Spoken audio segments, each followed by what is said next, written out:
नमस्कार मित्रांनो. तर आज आपण खूप महत्त्वाचा टॉपिक आज आपण इथे बघणार आहोत आणि तो म्हणजे प्रत्येकाला हा प्रश्न असतो, की ज्यावेळेस मी योग सुरू करतो, योगाचा सराव चालू करतो किंवा योग अभ्यास चालू करतो, त्यावेळेस मी कशा पद्धतीने त्याची सुरुवात करायला पाहिजे, कशा पद्धतीने योग अभ्यास कुठून सुरू करायला पाहिजे, हे जे आहे प्रत्येकाला कळत नाही किंवा लक्षात येत नाही आणि ते सुरुवात करण्याच्या नादात सुरुवातच करत नाही.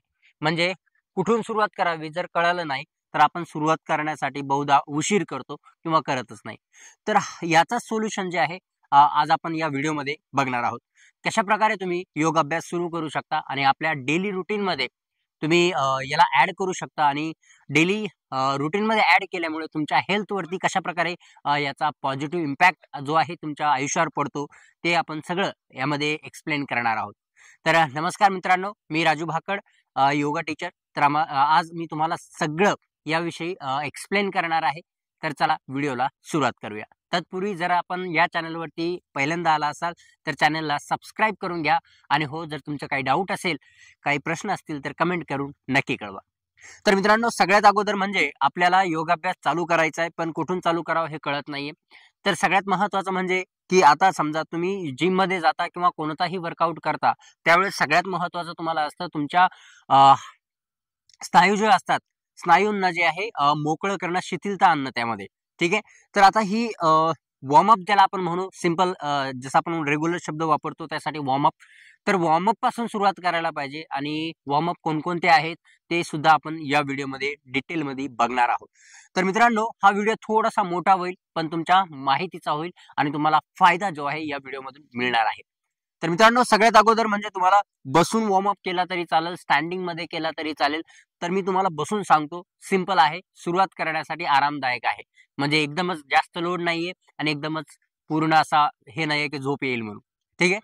तर अशा पद्धतीने तुम्हाला मांडी घालून बसायचं निवांतपणे. जर मांडी घालून बसता येत नसेल तर तुम्ही चेअरवरती बसा, खुर्चीवरती बसा.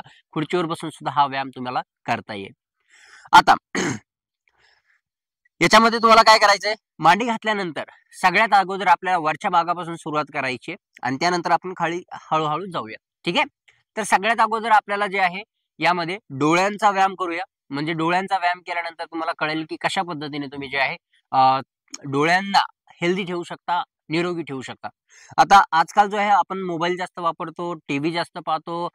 जर तुम्ही काम करत असाल ऑफिसमध्ये तर कम्प्युटर स्क्रीनवर जास्त तुम्ही जास्त वेळ असता. तर ह्या सगळ्यांमुळे तुमच्या डोळ्यांवरती जो आहे परिणाम होतो, त्या डोळ्यांना त्रास होतो, सारखं पाणी येणे किंवा चष्मा लागणे, ह्या सगळ्या गोष्टी किंवा दूरचं न दिसणे, जवळचं न दिसणे, हे प्रॉब्लेम होतात. तर त्यासाठी ब्लड सर्क्युलेशन डोळ्यांकडे होण्यासाठी व्यवस्थितरित्या आपल्याला व्यायाम गरजेचा आहे. तर चला मित्रांनो, डोळ्याचा व्यायामसाठी जे आहे सगळ्यात सिंपल सांगतो तुम्हाला, थोडंसं तिरकस बसतो तुमच्या लक्षात येईल. मग आपल्याला जो आहे असा हात ठेवायचा किंवा अंगठा ठेवा अशा पद्धतीने. आता सरळ अंगठ्याकडे बघायचं. ठीक आहे. आता अंगठ्याकडे बघितल्यानंतर तुम्ही उजव्या साईडला घ्या त्याला, त्यानंतर डाव्या साईडला घ्या, उजव्या साईडला घ्या, डाव्या साईडला घ्या, अशा पद्धतीने त्याला करू शकता. त्यानंतर आता आपल्याला एक चेहऱ्याभोवती चौकोन बनवायचा आहे, असा, असा आणि असा. ठीक आहे. आता वरच्या दिशेला, त्यानंतर ह्या दिशेला, त्यानंतर ह्या आणि ह्या दिशेला, असे 4 कोन आहेत. त्या 4 कोनांकडे आपल्याला बघायचं आहे. ठीक आहे. पहिला उजवा वरती, त्यानंतर डावा खाली, उजवा खाली, डावा वरती. ठीक आहे. तर आता उजवा वरती, डावा खाली, उजवा खाली, डावा वर. ठीक आहे. असं आणि असं. तर यामुळे काय होईल, डोळ्यांची हालचाल जी व्यवस्थितरित्या होईल आणि ब्लड सर्क्युलेशन जे आहे डोळ्यांकडे व्यवस्थितरित्या जे आहे जाणार आहे. तर आता सगळ्यात अगोदर उजवा वरती, डावा खाली, उजवा वरती, डावा खाली, असे करून जे आहे 4 ते 5 वेळा तुम्हाला हे करायचंय. त्यानंतर सेम अपोजिटला करायचंय, उजवा खाली, डावा वर, उजवा खाली, डावा वर. तर अशा पद्धतीने जे आहे तुम्हाला हा जो व्यायाम आहे तो करायचा आहे. त्यानंतर सेकंड आहे, तुम्हाला गोल गोल डोळे फिरवायचे सर्कल मध्ये.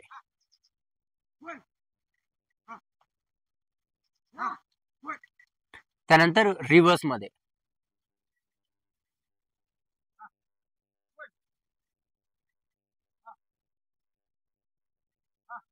आणि रिलॅक्स. ओके. जर गोल फिरवता येत नसेल तर 4 कोन जसं आपण अगोदर बनवले होते त्या 4 कोनांकडे, जसं उजवा खाली, उजवा वर, डावा वर, डावा खाली, उजवा खाली, वर, असं करत करत त्याची स्पीड जी आहे वाढवत जायचंय. आणि ज्यावेळेस तुम्ही हा व्यायाम करत असाल त्याच्यानंतर त्यामध्ये थोडंसं तुम्हाला डोळ्यात पाणी येणं, थोडासा डोळ्याला असं ताण आल्यासारखं होणं, हे होऊ शकतं, हे नॉर्मल गोष्ट आहे. पण जर तुम्हाला चक्कर वगैरे येत असेल तर करायचं नाहीये, रिलॅक्स राहायचं. थोडा वेळ करायचं, रिलॅक्स राहायचं, थोडा वेळ करायचं, रिलॅक्स राहायचं. ठीक आहे? तर अशा पद्धतीने जे आहे आपण करू शकतो. मी फक्त 2 ते 3 मोमेंट्स यामध्ये सांगितलेले आहेत. आणि जर तुम्हाला याच्याबद्दल पूर्ण डोळ्यांविषयी जर तुम्हाला व्हिडिओ पाहिजे असेल तर कमेंट करून सांगा. आपण एक पूर्ण स्पेशल व्हिडिओ डोळ्यांच्या व्यायामासाठी आपण या ठिकाणी तुमच्यासाठी आणू. ठीक आहे. आता सेकंड जे आहे ते म्हणजे आपल्या मानेसाठी व्यायाम. आता मानेसाठी जे आहे तुम्ही सुरुवात करू शकता वरती बघण्यात आणि खालती बघण्यात. ठीक आहे. आता श्वास घ्यायचा आहे आणि वरती बघत चालायचंय.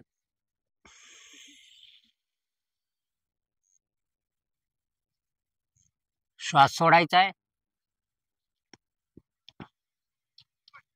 आता यामध्ये लक्ष द्यायची गोष्ट काय आहे की ज्यावेळेस तुम्ही वरती बघताय त्यावेळेस तुम्हाला घशावरती स्ट्रेच आलेला पाहिजे. त्यावेळेस तुम्ही खाली बघताय त्यावरती मानेवरती स्ट्रेच आलेला पाहिजे. ठीक आहे. सॉरी, थोडा घसा जास्त स्ट्रेच झाला. ओके.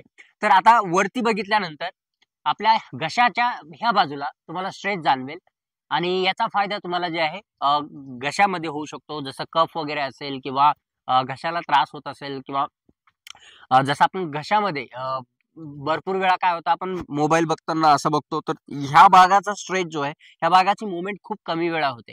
आपण सहसा वरती बघत नाही, खूप कमी वेळा वरती बघतो. तर आपला जो मोबाईल आहे हमेशा आपल्या सोबत असतो, आपण अशा पद्धतीने बघतो आणि मानेचा पूर्ण या ठिकाणी अशा पद्धतीने होतं आणि त्यानंतर मग स्पॉन्डिलायटिस वगैरे प्रॉब्लेम चालू होतात. आणि मानेचा, खांद्यांचा हा प्रॉब्लेम जो आहे याच गोष्टीमुळे होतो की आपण मोबाईल सुद्धा असा बघतो आणि जर कम्प्युटर वरती काम करत असाल लॅपटॉपवरती तरी सुद्धा असं असतो.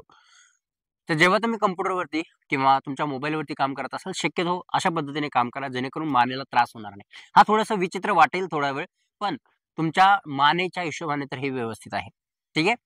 आणि दुसरा व्यायाम याच्यामध्ये असेल मानेच्या व्यायामामध्ये ते म्हणजे श्वास घ्यायचा आहे, श्वास सोडायचा, श्वास घ्यायचा आहे, श्वास सोडायचा, श्वास घ्यायचा आहे, श्वास सोडायचा, श्वास घ्यायचा आहे, श्वास सोडायचा. ठीक आहे. हे दुसरा दुसरा व्यायाम झाला. आता तिसरा व्यायाम जो आहे त्यामध्ये तुम्हाला प्रथम चीन खाली घ्यायची, त्यानंतर उजव्या बाजूकडनं डाव्या बाजूकडे आणि डाव्या बाजूकडनं उजव्या बाजूकडे. ठीक आहे. म्हणजे चीनला इथं टेकवायचे हनुवटीला, त्यानंतर श्वास घेत वरती, श्वास सोडत खाली, श्वास घेत वरती, श्वास घेत श्वास सोडत खाली आणि रिलॅक्स. तर अशा पद्धतीने तुमचा मानेचा जो त्रास असेल, तुम्ही घरकाम करा किंवा ऑफिसमध्ये काम करताय, तुम्ही स्टुडंट आहात, तुम्ही कोणत्याही प्रोफेशनमध्ये आहात, तुम्ही बिझनेसमॅन असाल, तुम्हाला तुमच्या कामामुळे जर मानेचा त्रास, खांद्यांचा त्रास जर होत असेल तर यामध्ये तुम्हाला फायदा होऊ शकतो. सिटिंग जॉबवाल्यांना जो आहे याचा त्रास जो आहे ऑफिसवाल्यांना जास्त प्रमाणात होत असतो. तर हा जो व्यायाम आहे तुमच्यासाठी फायदेशीर राहणार आहे. आपल्या लहान मुलांना, जे तुमचे लहान मुलं आहेत समजा 5-6 वर्षांचे, 7 वर्षांचे, जे मोबाईल जास्त यूज करतात किंवा जास्त अभ्यास करतात त्यांना हा त्रास होऊ शकतो. त्यामुळे त्यांच्यासोबत तुम्ही करा आणि तुमच्यासोबत त्यांना करवा. ठीक आहे. तर आता यामध्ये तिसरा जो अवयव आहे आपले खांदे, ज्याचा आपण व्यायाम करणार आहोत. तर यामध्ये खांद्यांमध्ये तुम्ही बघू शकता बऱ्याचदा आपले खांदे असे असतात, समोर आलेले असतात. याच्यामुळे कॉन्फिडन्स थोडासा लूज वाटतो, त्यानंतर असा सेल्फ कॉन्फिडन्स येत नाहीये. तर खांद्यांना असं ठेवू नका कधी, हमेशा शोल्डर्स पाठीमाग पाहिजे अशा पद्धतीने, जेणेकरून एक तुम्ही कॉन्फिडंट वाटता. ठीक आहे. तर यामध्ये तुम्हाला काय करायचंय, खांदे जर जाम झालेला असेल, फ्रोझन शोल्डरचा प्रॉब्लेम असेल तर यामध्ये तुम्हाला बघू शकता बऱ्याच वेळा आपला हात इथपर्यंतच येतो, इथपर्यंत वर जात नाही. तर तेव्हा ह्या ठिकाणी कुठेतरी स्टिफनेस आलेली असते आणि ती स्टिफनेस आपल्याला कमी करण्याची गरज असते. ठीक आहे.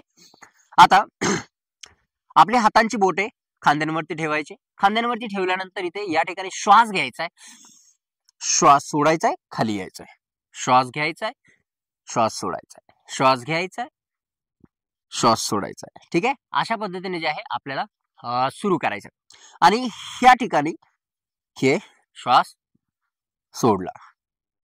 ठीक आहे. 5 ते 6 वेळा तुम्ही असं करू शकता. त्यानंतर उलट दिशेने 5 ते 6 वेळा श्वास घ्यायचा आहे, श्वास सोडायचा, श्वास घ्यायचा, श्वास सोडायचा, श्वास घ्यायचा, सोडायचा. ठीक आहे. तर अशा पद्धतीने जे आहे खांद्यांचा व्यायाम तुम्ही करू शकता आणि खांदे तुम्ही व्यवस्थित जे आहे आपण ज्याला अशा पद्धतीने नाही ठेवायचं, तर व्यवस्थितरित्या कॉन्फिडेंटली आपण ठेवू शकतो. ठीक आहे.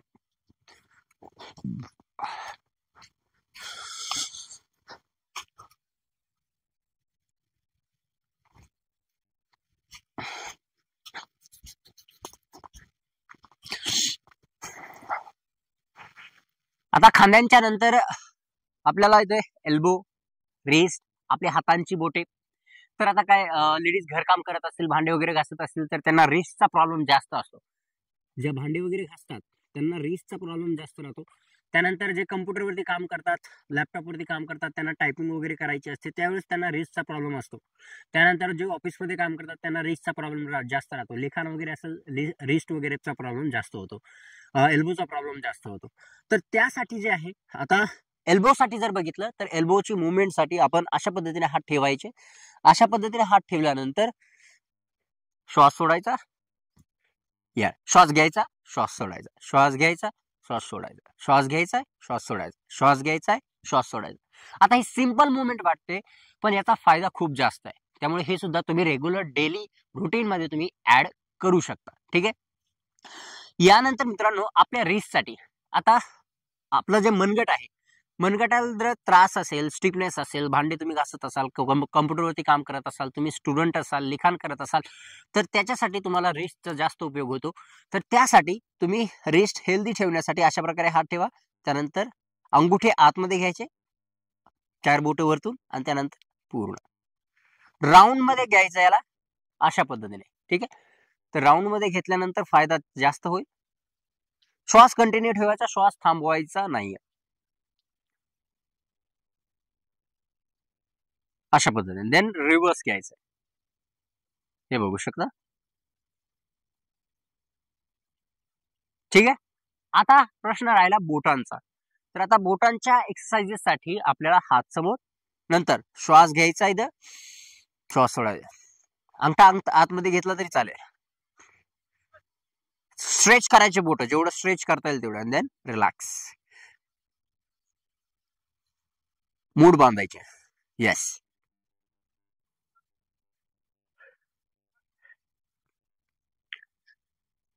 नंतर हात शेक करायचे आणि रिलॅक्स. ठीक आहे.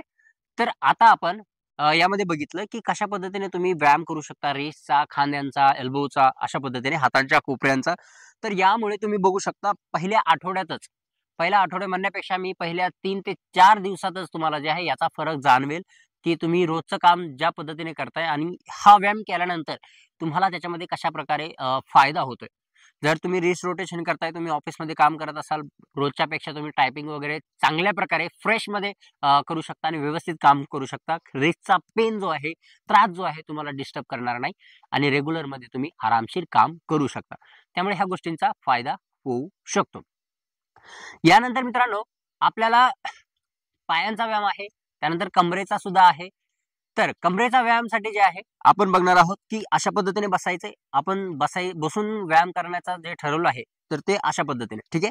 श्वास घ्यायचा आहे, श्वास सोडायचा आहे आणि जास्त ट्विस्ट होण्याचा प्रयत्न करायचा, जास्त म्हणजे जेवढं करता येईल तेवढं. आणि त्यानंतर श्वास घेत परत श्वास घ्यायचा आहे, श्वास सोडायचा आहे परत. तर आता मी मागचा हात दाखवतो तुम्हाला कशा पद्धतीने ठेवायचा आहे. अशा पद्धतीने केलं, त्यानंतर श्वास घ्यायचा आहे, श्वास सोडते वेळी ट्विस्ट व्हायचंय, हात गुडघ्यावरती, इकडला हात पाठीमागे, पाठीमागे वळायचं. त्यानंतर श्वास घ्यायचा, परत यायचंय, श्वास सोडायचा आहे, पाठीमाग. तर असं करत करत जे आहे आपल्या कमरेचा म्हणजे आपल्या पूर्ण स्पाईनचा, पूर्ण मणक्याचा जो आहे या ठिकाणी बघू शकता स्पाईनचा व्यायाम होतोय, लोअर बॅकचा व्यायाम होतोय. त्यानंतर पोटाला सुद्धा याचा फायदा होतो. जर तुमचं डायजेशन स्लो झालेलं असेल, डायजेशन व्यवस्थित होत नसेल, अपचन होतंय, खरपट ढेकर येत आहेत, ऍसिडिटी होते, त्यामध्ये सुद्धा हा फायदा करेल. हा व्यायाम जो आहे फायदा करणार आहे.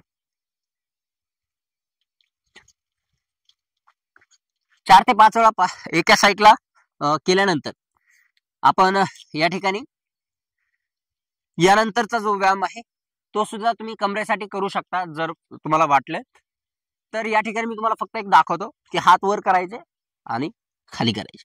श्वास घ्यायचा आहे, श्वास सोडायचा, श्वास घ्यायचा आहे, श्वास सोडायचा. आता यामध्ये बघू शकता तुम्ही की आपल्या पायांच्या ज्या नसा आहेत, कमरेपासून तर आपल्या टाचांपर्यंत जे आहे पायांच्या नसा स्ट्रेच होत आहेत आणि या ठिकाणी ब्लड सर्क्युलेशन जे आहे वाढतंय आणि त्याचा फायदा सुद्धा आपल्या पायांना होऊ शकतो, कमरेला होऊ शकतो आणि होतो. आता हा व्यायाम सॉरी हा व्यायाम तुम्ही तुमच्या हिशोबाने ऍड करू शकता किंवा नाही करू शकता तुमच्या हिशोबाने, तुम्हाला जर करायचं असेल. त्यानंतर दुसरा फायदा पोटासाठी होतो, कारण आपण ज्यावेळेस खाली जातो त्यावेळेस पोटावरती वजन पडतं आणि या ठिकाणी सुद्धा ब्लड सर्क्युलेशन वाढतं. अगेन जे फायदे अगोदर सांगितले होते ते सुद्धा याच्यामध्ये आहेत. त्यानंतर प्लस मध्ये हा फायदा आहे की यामध्ये पोट कमी होण्यास तुम्हाला मदत होऊ शकते. त्यानंतर आता आपण पायांसाठी बघूया. मी जर थोडंसं फास्ट सांगत असेल तर मला सांगा. यामध्ये आपल्याला काय करायचंय, हात पाठीमागे ठेवायचे आणि आपल्या पायांसाठी पायाचं जे आहे या पद्धतीने आपल्याला मुवमेंट करायची आहे. आणि या ठिकाणी मुवमेंट केल्यानंतर बघू शकता अँकल साठी याचा जे आहे फायदा होतो. त्यानंतर रिव्हर्स मुवमेंट आपल्याला करायचे 5 ते 6 वेळा, 6 ते 10 वेळा तुमच्या हिशोबाने जेवढा वेळ तुम्ही करू शकता. त्यानंतर पुढच्या साईडला स्ट्रेच करायचे. या ठिकाणी बघू शकता पूर्ण स्ट्रेच या ठिकाणी येतोय. त्यानंतर मागच्या साईडला ज्यावेळेस तुम्ही पाठीमागे बोट न करताय त्यावेळेस आपल्या काफ मसल वरती जे आहे याचा स्ट्रेच येतो. त्यानंतर तुमच्या नीच्या बॅक साईडला गुडघ्यांच्या पाठीमागे आणि आपल्या थाईज मध्ये या ठिकाणी स्ट्रेच होतोय. हे सुद्धा 5 ते 10 वेळा करायचे. यानंतर आपल्या पायांची बोटांची मुवमेंट करायची तुम्हाला अशा पद्धतीने, जसं आपण बोटांची मुवमेंट केली होती त्याच पद्धतीने तुम्हाला जे आहे पायांची बोटांची मुवमेंट करायची. आता यामध्ये आता दुसरा पार्ट आहे आपला गुडघा, जो की महत्वाचा आहे. बऱ्याच जणांना गुडघ्यांचा त्रास असतो, गुडघ्याचा पेन असतो, गुडघेदुखी असते, तर त्यांच्यासाठी जे आहे आपण अशा पद्धतीने हातांची बोटे एकमेकात गुंतवणार आहोत आणि अशा पद्धतीने मांडीवरती म्हणजे खालच्या साईडला ठेवणार. त्यानंतर पाय उचलायचा आणि हे राऊंड मध्ये फिरवायचे, सर्कल करायचंय. असं समजा की तुमच्या अंगठ्यामध्ये, पायाच्या अंगठ्यामध्ये आपण खडू ठेवलाय, चॉक ठेवलाय आणि त्या चॉकने तुम्हाला एक सर्कल बनवायचंय या अशा पद्धतीने, आणि तेच रिव्हर्स मध्ये. ठीक आहे. तर अशा पद्धतीने आपण जे आहे गुडघ्यांसाठी व्यायाम करू शकतो. दुसऱ्या पायासोबत सुद्धा सेम आपल्याला वर्कआउट असा करायचा आहे. तर आपण सिंपल वर्कआउट या ठिकाणी, वॉर्मअप वर्कआउट या ठिकाणी बघितलेले आहेत. आणि तुम्हाला जर अजून वॉर्मअप वर्कआउट पाहिजे असेल तर कमेंट करून नक्की कळवा. आजच्या व्हिडिओसाठी आणि आजच्या दिवसासाठी एवढं पुरेसं आहे. भेटूया पुढच्या व्हिडिओमध्ये. तोपर्यंत धन्यवाद.